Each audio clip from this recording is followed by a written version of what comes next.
Promueven en Venezuela el uso del documental como herramienta de investigación social.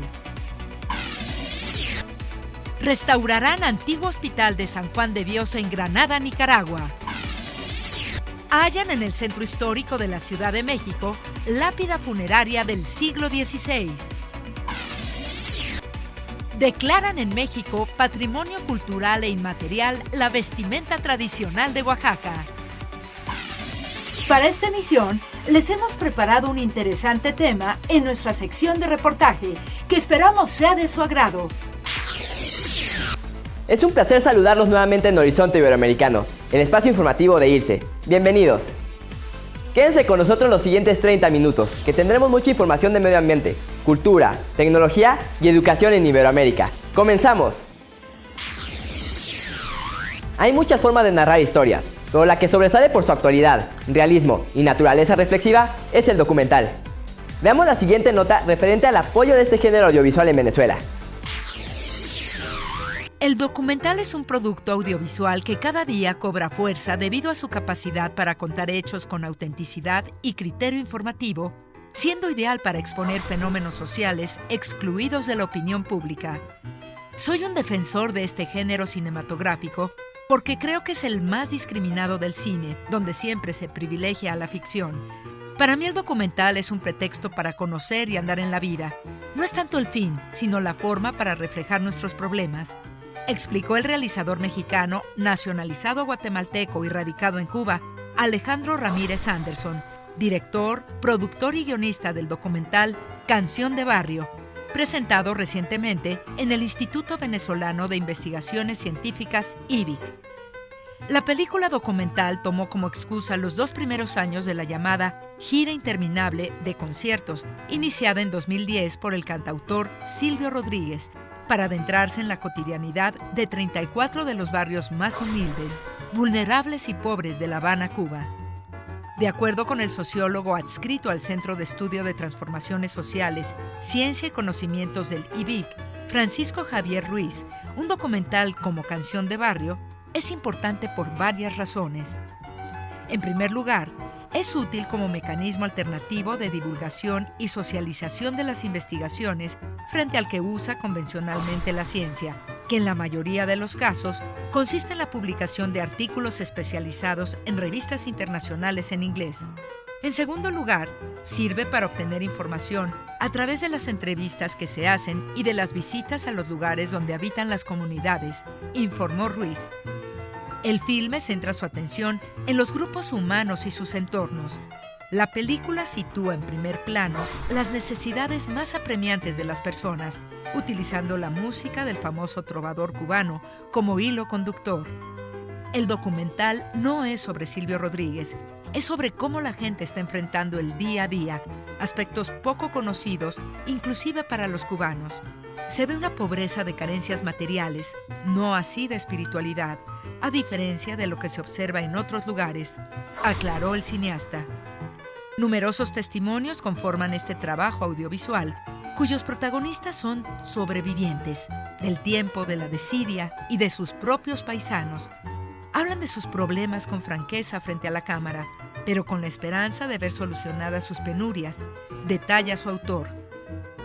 Para Francisco Javier Ruiz, Canción de Barrio rompe eficientemente el mito de una Cuba completamente aislada, encerrada en sí misma, que no permite la diferencia de opiniones con respecto a la dirigencia política de ese país.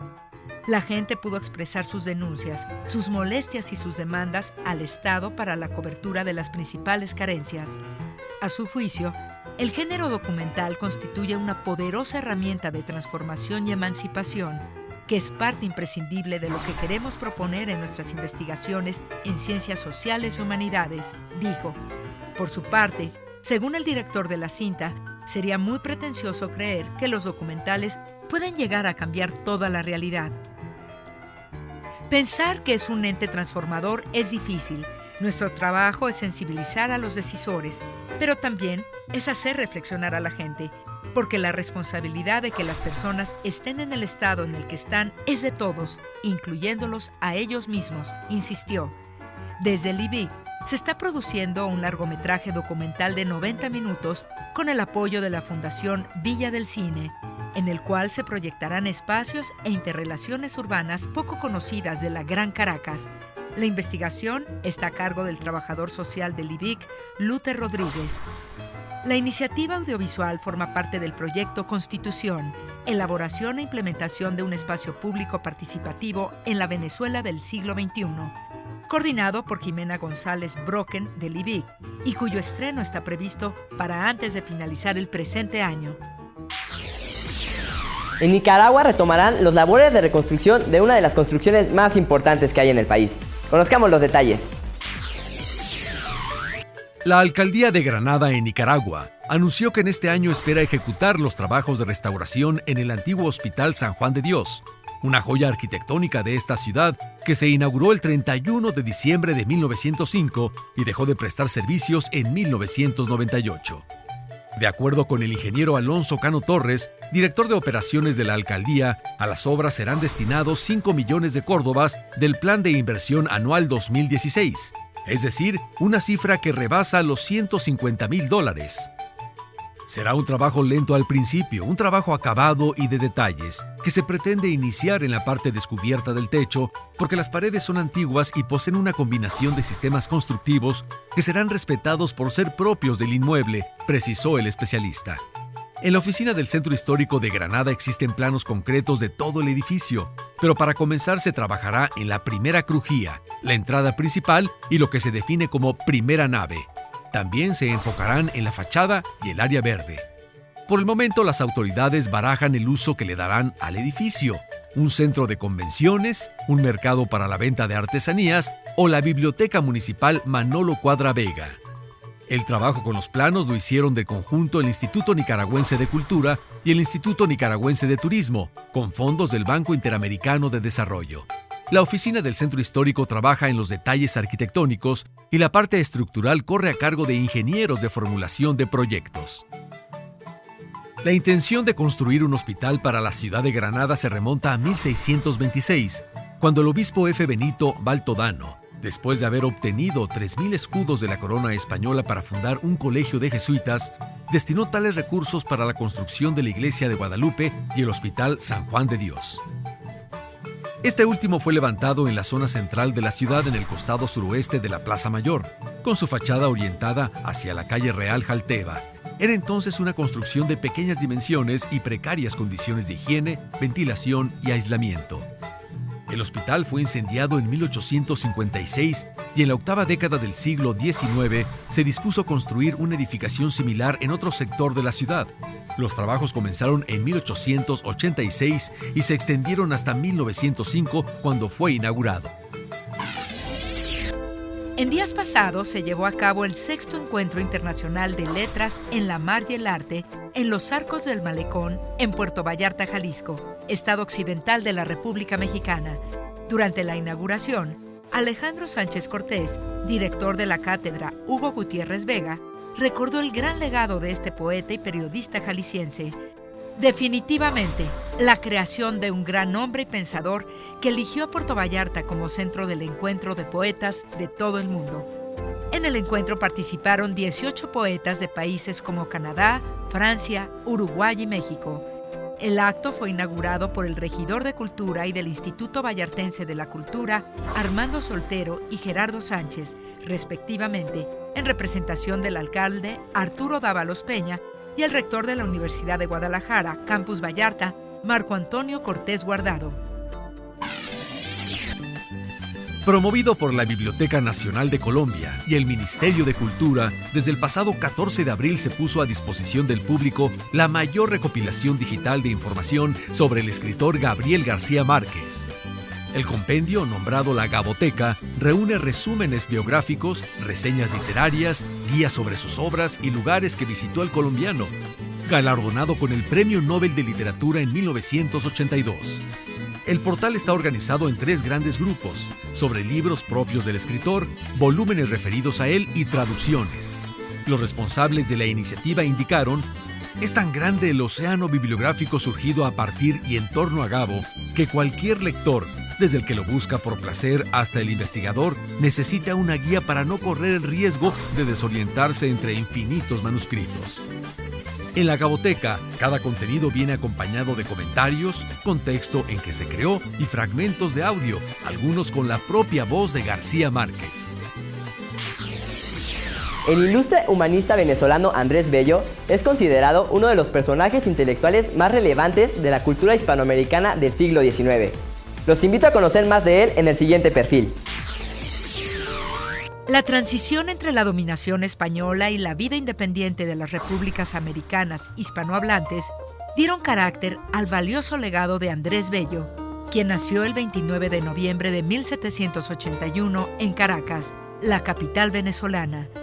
Sus intereses intelectuales llevaron a Bello a estudiar por un tiempo Derecho y Medicina, y de forma autodidacta aprende inglés y francés, además de dar clases particulares, contándose el joven Simón Bolívar entre sus alumnos.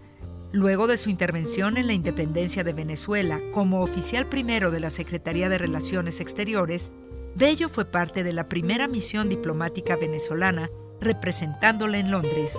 Posteriormente, Andrés Bello se trasladó a Chile, donde desarrolló una importante labor, principalmente en el ámbito cultural y educativo, hasta su muerte, ocurrida el 15 de octubre de 1865.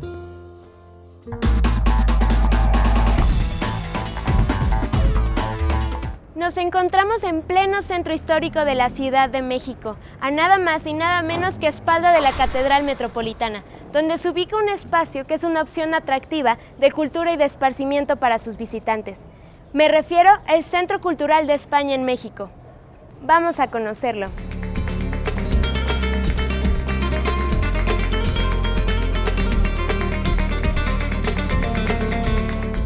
Amigos de Horizonte Iberoamericano, me encuentro con Rodrigo García, subdirector del Centro Cultural de España en México, quien nos hablará de la historia de este espacio, de su sede y de la importante labor que realiza como enlace cultural entre estos dos países. Muchas gracias por recibirnos. ¿Qué tal? Bueno, bienvenidos a todos. ¿Cómo nace el Centro Cultural de España en México? El Centro Cultural de España en México nace como parte de la estrategia de cooperación internacional del Gobierno de España, que busca, entre otras cosas, atender los objetivos plasmados en el Acuerdo de los Objetivos del Milenio, que es reducir la pobreza y fortalecer el desarrollo de los países que están con índices de desarrollo humano bajos. Pues. Es una estrategia que busca principalmente fortalecer o consolidar el papel de la cultura como una variable fundamental para conseguir desarrollo humano sostenible, ¿no? El Centro Cultural de España en México está formado por dos cuerpos interconectados. El primero, el de la adaptación de la casona del siglo XVII, y el segundo, la nueva construcción recientemente finalizada. Bueno, el edificio sede del Centro Cultural de España es muy peculiar porque combina dos mundos completamente diferentes, digamos. Por un lado, un edificio colonial que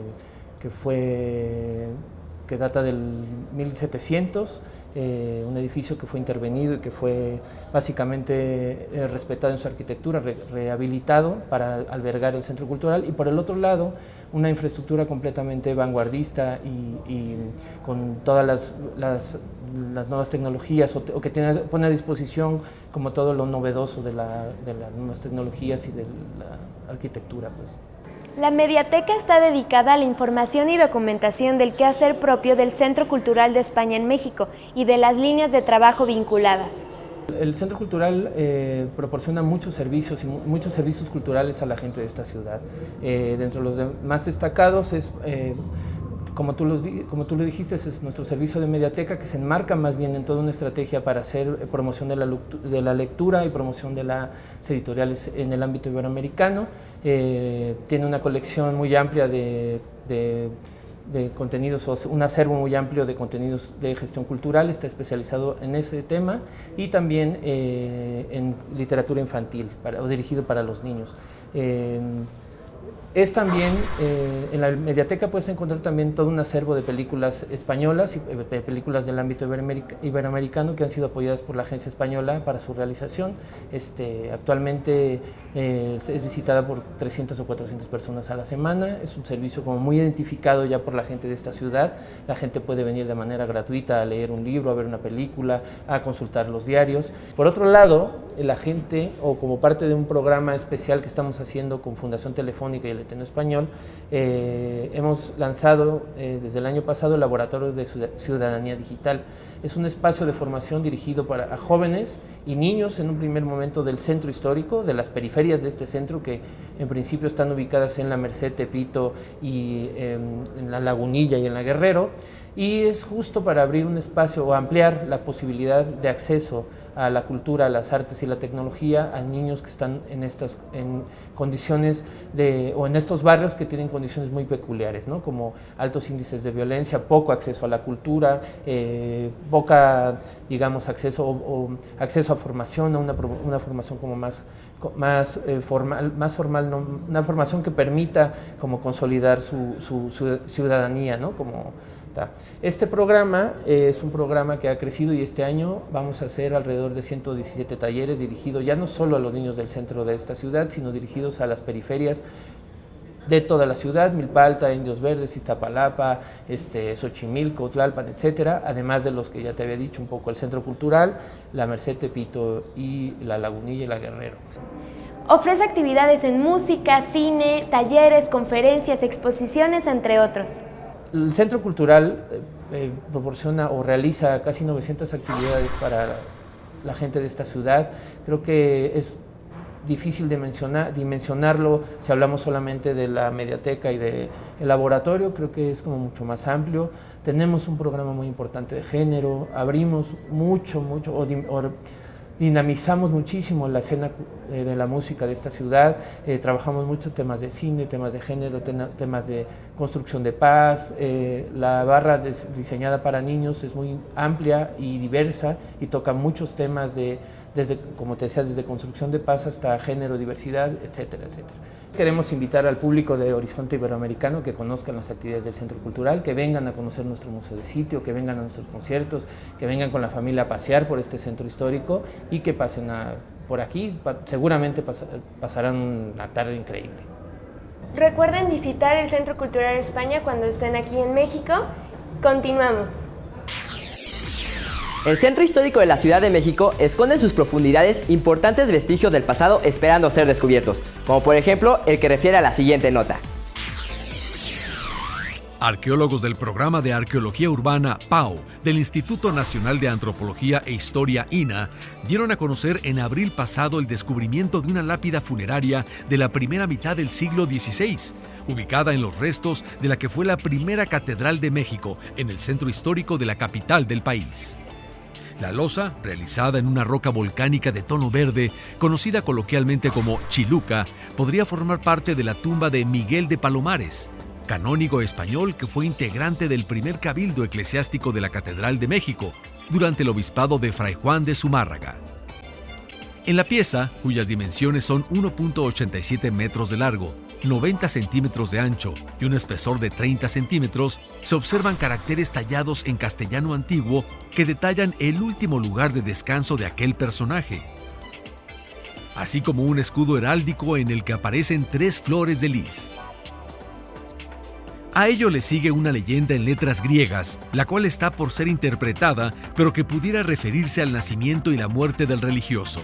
Al parecer natural de Calahorra, clérigo de Cuenca y fallecido en la Ciudad de México en 1542. La lápida fue encontrada de forma fortuita, a 1,25 m de profundidad respecto al nivel actual del suelo, mientras personal del fideicomiso del centro histórico colocaba una serie de luminarias para la fachada principal de la Catedral Metropolitana, en el costado izquierdo de la acera de la puerta principal del recinto religioso.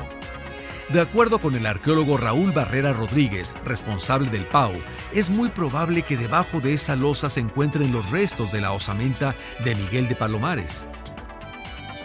Aspecto que comprobarán los arqueólogos del INAH una vez que la lápida sea trasladada al Museo del Templo Mayor para su restauración y conservación.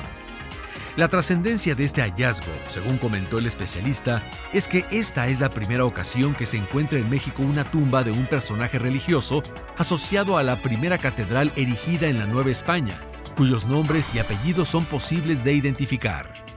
Un dato sumamente importante es que también se encontraron restos de estuco prehispánico, lo cual quiere decir que la primera catedral, construida por órdenes de Hernán Cortés en 1524 y que ya no existe, fue levantada sobre una plataforma azteca. Posiblemente en el límite sur del recinto sagrado, precisó Barrera Rodríguez, quien agregó que los trabajos de investigación en torno a este tema siguen su curso.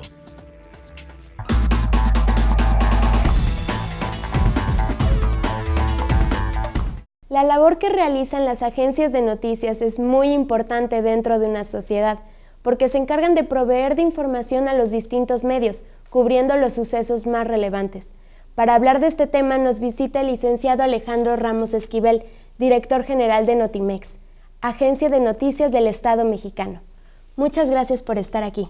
Gracias a ustedes. La agencia nace en el año de 1968 con la intención de difundir los Juegos Olímpicos que se celebraron en ese entonces en México. Esto es importante porque Notimex nace con la idea de ser la imagen de México en el mundo, como un vínculo muy importante con el exterior. Es el origen de Notimex, y bueno, esto sigue una tendencia que es prevaleciente en el mundo desde hace mucho tiempo, que así como los países en un momento dado tenían sus líneas aéreas, su televisión, como un esquema emblemático nacional, las agencias de noticias también tomaron ese papel. En ese contexto nace Notimex y se desarrolla como un proveedor de información para otros medios, en ese caso pues para estaciones de radio, para medios impresos y también para la televisión. En un momento dado Notimex cubrió importantes eventos en el mundo para los canales de televisión, tanto públicos como privados. A lo largo del tiempo, pues Notimex fue transformándose hasta que hace algunos años, hace 6 años, se transformó en una agencia de Estado.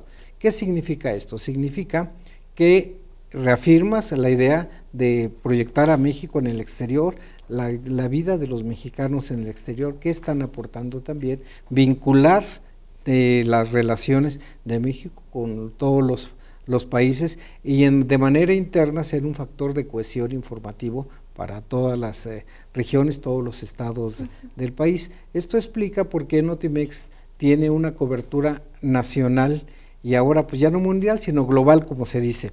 Entonces tenemos corresponsales en el país y en el extranjero, y tenemos enviados especiales para cubrir los eventos más relevantes que ocurren en el mundo y también todos aquellos relacionados con la cultura, el deporte, la ciencia que reflejan los mexicanos en el exterior.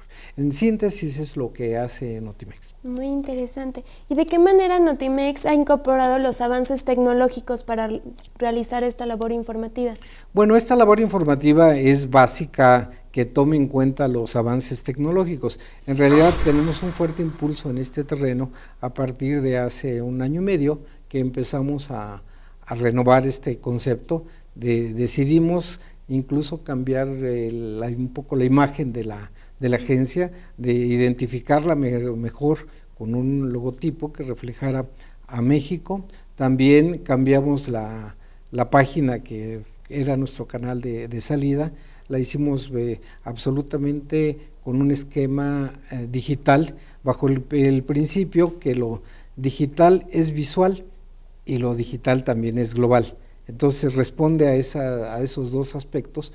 Cambiamos también la forma de producir nuestras piezas informativas, capacitamos a la gente para manejar los instrumentos digitales, los dotamos de nuevas herramientas en ese terreno y bueno, en este momento pues estamos en un convenio acordado con los medios públicos de México para ser un proveedor de todos estos productos que nosotros generamos y que en algunos casos pues les pueden resultar de gran utilidad, sobre todo aquellos que difunden la cultura, el deporte, la ciencia y pues todas las acciones en favor del medio ambiente, de la salud que se realizan en México y que se difundan tanto en México como en el exterior. Entonces, la incorporación de las nuevas tecnologías es fundamental para Notimex. Entonces, Notimex sigue siendo un medio para otros medios, es decir, es un proveedor de noticias, de información, no solamente noticias, de información para medios impresos, para medios electrónicos, radio, televisión, y también ahora pues es un medio proveedor para las páginas de internet. De hecho, una página de internet que se respete requiere el servicio de Notimex. En Notimex trabajamos 24 horas del día, los 365 días del año. Entonces, bueno, nuestra producción de texto, fotos, videos es realmente gigantesca, oportuna y profesional. Preservar la identidad de los pueblos a través de la defensa del patrimonio cultural es un hecho al que cada vez se le da más importancia, como el caso que refiere la siguiente información. En Oaxaca, México, la 62ª legislatura del Congreso Estatal declaró como Patrimonio Cultural e Inmaterial de Oaxaca los diseños, vestimentas o trajes regionales característicos de las comunidades de pueblos indígenas reconocidos en la Constitución del Estado, las artesanías que en ellas se producen, así como las lenguas habladas por dichas poblaciones. De acuerdo al dictamen aprobado por mayoría, se establece que los pueblos y comunidades indígenas tienen derecho social a mantener, desarrollar, preservar y proteger sus propias identidades y los elementos que lo conforman. Agrega también preservar sus tradiciones y costumbres a través de programas culturales y políticas públicas para apoyar la conservación de textiles y diseño. En dicho documento se establece que esta acción permitirá la generación de mecanismos pertinentes en coordinación con los pueblos y comunidades para la protección de cada uno de los elementos. En la exposición de motivos, el dictamen refiere que la expresión patrimonio cultural ha cambiado en las últimas décadas, debido en parte a los instrumentos elaborados por la UNESCO. Refiere que el patrimonio cultural no se limita a monumentos, sino que comprende también tradiciones o expresiones vivas, heredadas y transmitidas a las nuevas generaciones, como tradiciones orales, artes del espectáculo, actos festivos y saberes, y técnicas vinculadas a la artesanía tradicional. En los antecedentes que dieron origen a la declaratoria, se indica que en julio de 2015, una diseñadora francesa presentó como propia una blusa tradicional de la comunidad de Santa María Tlahuitoltepec, Mixe. Con ello se inició un juicio para defender los derechos de la prenda a través de una empresa que pretende obtener la patente del diseño tradicional y así comenzar la explotación comercial del bordado. En este contexto, las Comisiones Permanentes Unidas de Asuntos Indígenas y de Cultura propusieron generar un tratamiento prioritario en los programas de conservación, protección, investigación, catalogación, revaloración, difusión, intervención, custodia y rehabilitación de la riqueza cultural antes mencionada. El Museo de las Aves en México es único de su tipo en el país, ya que muestra al 73% de las 1.060 especies registradas en México. ¿Les parece si vamos a conocerlo en el siguiente collage?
Eso ha sido todo por hoy aquí en Horizonte Iberoamericano. Les agradecemos que se hayan quedado con nosotros. Los invitamos a seguirnos en nuestras redes sociales que aparecen en pantalla o mandarnos un correo a horizonteiberoamericano@ilce.edu.mx. Los invitamos a nuestra próxima emisión. Se despide de ustedes Gerardo Bernal. Hasta la próxima.